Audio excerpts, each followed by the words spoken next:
Good morning guys, welcome back to channel. Hope you guys are doing good. और आज हम आपको कराने वाले हैं आपका चैप्टर रिप्रोडक्शन क्लास 10 का। तो ये जो चैप्टर है ये मैं आपको खुद से समझाऊंगा। एनसीईआरटी रीडिंग आप खुद से कर सकते हैं, लेकिन करने की जरूरत नहीं होगी जब मैं आपको समझा दूंगा, ठीक है।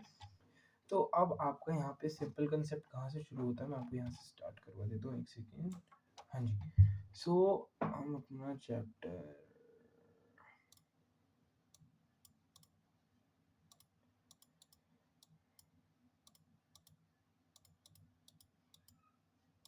हाँ जी चलो ठीक है, स्टार्ट करते हैं। और अब हम आपको समझाने वाले हैं कि रिप्रोडक्शन का चैप्टर होता क्या है। तो do organisms create exact copy of themselves. अब गाइस आपने बचपन में ये पढ़ा होगा कि आपके जो न्यूक्लियस होता है उसके अंदर आपका क्रोमोसोम्स होते हैं, मतलब एक सेल है ये, फिर सेल के अंदर ये न्यूक्लियस और यहाँ पे ये बहुत सारे पार्ट्स हैं। तो यहाँ पे आपका जो न्यूक्लियस है, न्यूक्लियस के अंदर कुछ ऐसे स्ट्रक्चर्स होते हैं, तो आप इनको बोलते हैं क्रोमोसोम्स, ठीक है। और ये जो एक्स की तरह लगता है इसको बोलते हैं आप एक्स क्रोमोसोम, और ये जो क्रोमोसोम आपको वाई की तरह लगता है आप इसको बोलते हैं वाई क्रोमोसोम, ठीक है। तो जब अब आपका ये वाई क्रोमोसोम हो गया, तो अब इसमें आपके पास आपका क्या होता है, ये जो अब रिप्रोडक्शन के टाइम पे क्या होता है ये हम आपको उस टाइम के बारे में बता रहे हैं, ठीक है। अब तो इसमें क्या होता है, अब वी इन मैं आपको थोड़ी रीडिंग यहाँ से करवा देता हूँ, एक second. In class ninth In class ninth, we have learned that chromosomes in the nucleus of a cell contain information for inheritance of features from parents to next generation in the form of DNA, ठीक है। तो अब आपका जब यहाँ पे DNA जो होगा, वो पेरेंट्स का जो डीएनए होता है वो होता है क्रोमोसोम्स के अंदर, और आपका जो डीएनए होता है वो आपको कुछ इस स्ट्रक्चर के हिसाब से दिखता है। तो जो ये आपका डीएनए होता है ये आपका प्रेजेंट होता है न्यूक्लियस के अंदर, और ये डीएनए जो होता है इसको फुल फॉर्म होता है deoxyribonucleic acid. DNA के जो मॉलिक्यूल्स होते हैं, the DNA in the cell nucleus is the information for making source for making proteins. If the information is changed, different proteins will be made. Different proteins will eventually lead to altered body designs. अब different proteins जो होंगे उससे different आपके body design बनेंगे, ठीक है। Therefore a basic event in the reproduction is the creation of DNA. अभी आपका हर जगह पॉइंट यहाँ पे यूज होगा कि डीएनए का आपका जो बेसिक वो है उसमें है is the creation of DNA, ठीक है। Cells use chemical reaction to build copies of their DNA, very important, इसको आप हाईलाइट कर सकते हैं। This creates two copies of DNA in a reproducing cell and they will need to be separated from each other. However keeping one copy of DNA in the original cell and simply pushing the other will not work. अब जैसे कि आपका ये cell है, तो इसमें आपका क्या होगा, जैसे कि आपका ये डीएनए है तो इसकी एक और कॉपी आपके डीएनए की बन जाएगी, और जो कॉपी होगी वो आपकी जायगोट, ये मतलब जो आपका पेरेंट सेल होगा, जो आपका रिप्रोडक्टिव एम्ब्रायो होगा, ये एग्जांपल ले रहा हूँ मैं, उसके हिसाब से आपकी होगी, ठीक है। तो अब आपकी आपको ये इतना ही है बस। और अभी हम आपको कराते हैं however, keeping one of the DNA in the original cell and simply pushing the other will not work because the copy pushed out would not have organized structure for maintaining life processes. Therefore, DNA copying is accompanied by the processes, and these two cells are of course similar, but they are not. But are they like to absolutely identical? अब जो reproduction से आपके these two cells are of course similar, मतलब जो आपके दो cell बने, एक आपका ये सेल है, ये है मेल सेल, और ये है आपका सेक्स मेल सेल, और ये आपका सेक्स फीमेल सेल, ठीक है। तो इसमें क्या होगा, ये दोनों जो एक बनाएंगे आपका डॉटर से जो भी बनाएंगे, तो उसके जो डीएनए होगा वो डीएनए तो यहाँ से ही मिला है और यहाँ से ही मिला है। तो जो अब हम एमोबा की भी बात कर सकते हैं, तो एमोबा जैसे एक ही सिंगल सेल ऑर्गेनिज्म है, तो जब ये डिवाइड होकर ये दो एमीबा में हो जाएगा, तो इसमें आपका जो डीएनए ये दोनों एग्जैक्टली सेम लगेंगे। हाँ, the the answer to this question is it will depend on how accurately अभी जितना एक्यूरेट डीएनए आपका कॉपी होगा उतना एक्यूरेट वो आपको लगेंगे। No biochemical reaction. अब आपको एक चीज याद है ना, nothing nothing in the world, nothing in the, ये मैं ऐसे आपको बोल के बता देता हूँ, nothing in the world is extremely perfect. तो कुछ भी चीज आपकी परफेक्ट नहीं होती है। Therefore, it is only expected that the process of DNA has variations of some time. अब जो variations होते हैं उनके कुछ advantage भी होते हैं, वो हम आपको यहाँ पे पढ़ाएंगे। As a result, the DNA copies will be similar but may not be identical to the original. Some of these variations may be so drastic that the new dynastic DNA cannot copy, DNA copy cannot the work with the cell inherit, such a newborn cell will simply die. ठीक है. On the other hand, there could be still be many more variations in the DNA copies that would not lead to such a drastic outcome. Thus, the surviving cells are similar to but subtly different from each other. This built tendency for variation during reproduction is the basic basis for evolution, as we will study this in the next chapter. ठीक है. Heredity वाले chapter में जो अब आपको video आएगी आप उसमें भी इसको कर सकते हैं. ठीक है. चलो, अब आपको यहाँ पे क्या है, डीएनए की आपकी इंपॉर्टेंस करते हैं और फिर हम आपको ये दोनों क्वेश्चन भी करा देंगे. ठीक है. Populations of organisms will be fill well defined places और निकेस. निकेस का मतलब होता है जो आपका क्या वर्ड होता है उसके लिए, स्टिमुलस. स्टिमुलस मतलब आपकी एनवायरनमेंट, जो भी आपका वर्ड होता है, जो भी आपका वर्ल्ड होता है वो उसको आप निके बोलते हैं, और आपकी जो सराउंडिंग होती है हैबिटेट भी बोल सकते हैं. In the ecosystem using their ability to reproduce. The consistency of DNA copying during reproduction is important for the maintenance of body design features that allow the organism to use that particular niche. Reproduction is therefore linked to the stability of population species. However, niches can change because of reasons beyond the control of the organisms. Temperatures on the earth can go up or down. Water levels can vary, or there could be meteorite hits. To think a few of examples, if a population reproducing animals. अब मैं आपको बताता हूँ. मान लो ये एक pond है और यहाँ पे ये आपके बैक्टीरिया है, एमीबा मान लेते हैं हम. ये आपके एमीबा हैं और ये आपका टेम्परेचर आपका सहन कर सकते हैं. ये आपका टेम्परेचर 20 to 25 डिग्री सेल्सियस तक आपका टेम्परेचर सहन कर सकते हैं.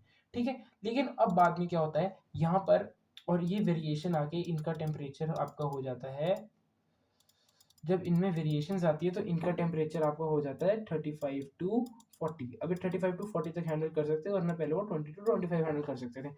तो और इसमें ये नए अमीबा यहाँ पे इस साइड पे रिप्रोड्यूस हो गए. ठीक है. अब यहाँ पे मान लो यहाँ पे एक है आपकी फैक्ट्री, है ना, और यहाँ का फैक्ट्री का जो सारा केमिकल वेस्ट है वो आपका इस पॉन्ड में जा रहा है. लेकिन जो पॉन्ड है और ये जो केमिकल वेस्ट है ये आपका हॉट होगा. ठीक है. तो ये अगर आपका हॉट जब होगा तो इसमें आपका क्या होगा, अब इनका टेम्परेचर तो लेकिन ज़्यादा हैंडल कर सकते हैं. तो मान लो यहाँ पे अब पूल का टेम्परेचर पहले था 15, तो अब वो होगा 30. अब जो ये वाले हैं ये तो बिल्कुल भी सर्वाइव नहीं कर पाएंगे, लेकिन जो आपके 35 to 40 वाले बच्चे हैं ये आपका अच्छे से इसमें सर्वाइव कर जाएंगे और इसमें आपकी जो स्पीशीज है वो बच चुकी है. तो this is like the importance of variation. और इसमें हम आपको आगे एग्जाम्पल पढ़ते हैं. If a population reproducing was suited to a particular niche, and if the niche were drastically altered, the population would be wiped out. जो आपको हमने ये बताया कि अगर पॉपुलेशन चेंज हो जाती है तो जो पहले की पॉपुलेशन थी वो बिल्कुल वाइप्ड आउट हो जाएगी. ठीक है. And if the niche were drastically altered, the population could be wiped out. However, if some variations were to be present in a few individuals in these populations, there would be some chance for them to survive. Thus, if there were a population of bacteria living in temperature waters, and if the water to be increased by global warming, most of these bacteria would die. But the few variant जो मैंने आपको समझाया ये वही है. ठीक है. अब हम आपको यहाँ पे वेरिएशन का एक, जैसे यहाँ पे आपका एनसीईआरटी के पीछे क्वेश्चन क्या हुआ है, what is the importance of DNA कॉपिंग in reproduction. तो इसमें आप सीबीएसई मार्किंग की स्कीम से हिसाब से बताएंगे कि cell component, identify the cell component in which DNA occurs. तो आपको पहले डीएनए के बारे में बताना है और इसमें आपको बताना है कि रोल का डीएनए इनहेरिटेंस सेक्सुअल रिप्रोडक्शन में क्या होता है. तो इंपॉर्टेंस ऑफ डीएनए क्या होती है, डीएनए कॉपिंग की. So the creation of a DNA copy is a basic and an important event in the reproduction. DNA in the cell nucleus contains the blueprint of the body design and information of the inheritance of the characters from parents to the next generation. During reproduction, as a cell divides, a copy of DNA along with the additional cell apparatus is transferred from parent cell towards offspring. ठीक है. अब during reproduction क्या होगा, आपका जो cell है as the cell divides, a copy of DNA along with additional cellular apparatus is transferred from the parent cell. अब जो डीएनए आपका पेरेंट सेल में बनेगा वही आपका डीएनए आपका यहाँ पे डॉटर सेल में भी आ जाएगा. ठीक है. चलो अब आपको हम नेक्स्ट कराते हैं. अब वेरिएशन का आपको इंपॉर्टेंस आता है. द इंपॉर्टेंस ऑफ वेरिएशन मैं आपको यहाँ से भी बोल देता हूँ एक बार कि इंपॉर्टेंस ऑफ वेरिएशन का क्वेश्चन आता है बोर्ड्स में. आपका ये 70 में आ रखा है, 21 में 20 में आ रखा है, और आपका क्वेश्चन है 14 और 10 में भी आ रखा है. ठीक है. ये मुझको याद है. तो the importance of variation. Genetic variation is when the genes carried by the members of a population genes carried by the members of a population differ from one another, genetic variation is important if there are certain changes in the environment। मतलब ये आप पहला point ये डालेंगे कि अगर population के नीचे जो चेंज होती है तो वो सर्वाइव कर सकती है, और दूसरा पॉइंट इसमें होगा it helps the species of various in environment due to the presence of some variations, ये वही वाला पॉइंट है। And it provides stability to the population of series by preventing them from, और स्टेबिलिटी देते हैं उस स्पीशीज को survive करने की। अब आपका एनसीईआरटी में एक और क्वेश्चन दिया हुआ है, why is variation beneficial to the species but not necessary for the individual. अब क्या होता है, मान लो एक इंडिविजुअल है और वो अपनी ही स्टेट में रह रहा है, उसका नीचे ज्यादा चेंज नहीं हो रहा है, तो उसको तो वेरिएशन की जरूरत ही नहीं पड़ी ना, वो तो ठीक है अपना। तो इसमें आपका क्या लिखा हुआ है, if a population of reproducing organisms were suited to a particular niche and if the niche were drastically altered the population could be wiped out। However, if some variations were to be present in a few individuals in these populations, there would be some chance for them to survive। Thus, the variation is beneficial to the species, but not necessarily for the individual, as it helped in the survival of the species। तो अब क्या हुआ, however, if some variations were to be present in a few individuals in these populations, there would be some chance of them to survive। अब अगर थोड़ी बहुत variation हो जाती है, बहुत कम होती है, तो वो फिर भी बच सकते हैं, उनका ऐसा कुछ नहीं है, ठीक है। What is the importance of DNA, आपको हमने ये वाला क्वेश्चन कराया, एंड वाई से ये हमने आपको ये दोनों क्वेश्चन करा दिया, आपको पता भी नहीं लगा कि क्या हुआ अभी तक, ठीक है। बहुत ईजी से आपको समझ भी आ गया, मतलब पता नहीं होगा उस सेंस में बोला कि बहुत ईजी था। अब हम आपको यहाँ पे एग्जांपल देते हैं, modes of reproduction used by single cell organisms. Dissolve about 10 gram of sugar in 100 ml of water, ठीक है, कर दिया। और आपका क्या पे है, take 20 ml of this solution in a test tube and add a pinch of yeast granules to it, ठीक है, मैंने टेस्ट ट्यूब में ऐड कर दिया ये, और मैंने टेस्ट ट्यूब के अंदर यीस्ट ऐड कर दिया। Put a cotton plug on the mouth of the test tube and keep it in a warm place. अब हमने इसके ऊपर कॉटन प्लग लगा दिया और हम इसको एक गर्म जगह में रख दिया, ठीक है।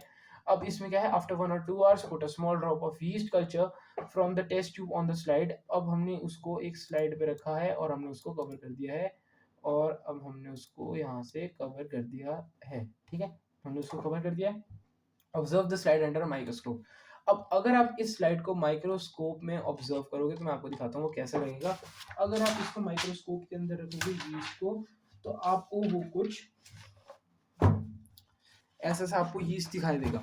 अब जो यीस्ट है वो पहले ऐसा रहता है, फिर उसमें बड बननी शुरू होती है, फिर उसमें ऐसा सा डिवीजन आ जाता है, साइटोप्लाज्म डिवाइड होना शुरू होता है, फिर साइटोप्लाज्म और न्यूक्लियस ऑलमोस्ट पूरे डिवाइड हो जाते हैं, और बड़ी बडिंग जो होती है वो आपकी पूरी डिवाइड हो जाती है, ठीक है।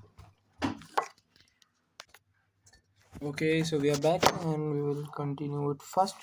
Okay, so as I told you, this was the thing we were doing the test unit. Wet a slice of bread and keep it cool, moist and dark place. Observe the surface of the slice with a magnifying glass. Record your observations for a week.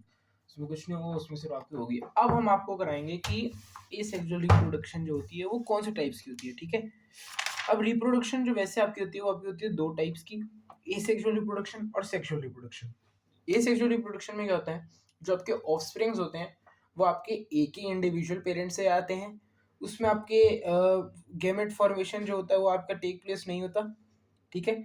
और उसमें आपके main example क्या होता है, मैं आपको यहाँ से भी करवा देता हूँ, मेरे पास है ये नहीं, हमारे पास यहाँ पर नहीं है, ठीक है। तो एसेक्सुअल रिप्रोडक्शन में आपके गैमेट फॉर्मेशन जो होते हैं वो नहीं होते हैं, और आपके इसमें क्या होता है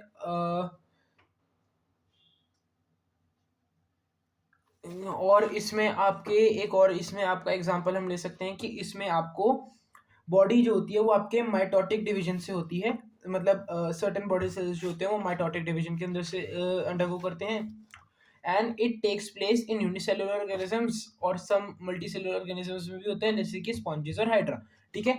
अब आपकी एसेक्सुअल रिप्रोडक्शन जो होती है वो आपकी होती है 5 टाइप्स की, fission, fragmentation, regeneration, fission, fragmentation, regeneration, और आपकी होती है स्पोर फॉर्मेशन, और आपकी होगी वेजिटेटिव प्रोपगेशन, ठीक है, और आपकी बडिंग भी होगी, ठीक है। चलो, तो अब मैं आपको इसमें कराते हैं। अब फिजन, फिजन क्या होता है, फिजन में आपको ऐसे ही समझाता हूँ। अब फिजन का मतलब होता है, fission is equal to break, ठीक है, फिजन का मतलब होता है ब्रेक करना। अब आपने ब्रेक कर दिया है, फिजन आपने ब्रेक कर दिया है, ठीक है। अब वो या तो हम एग्जांपल इसमें ले सकते हैं एमीबा का, या हम इसमें एग्जांपल ले सकते हैं आपका, इसमें आपके बहुत सारे एग्जांपल्स हो सकते हैं, जस्ट अ मिनट।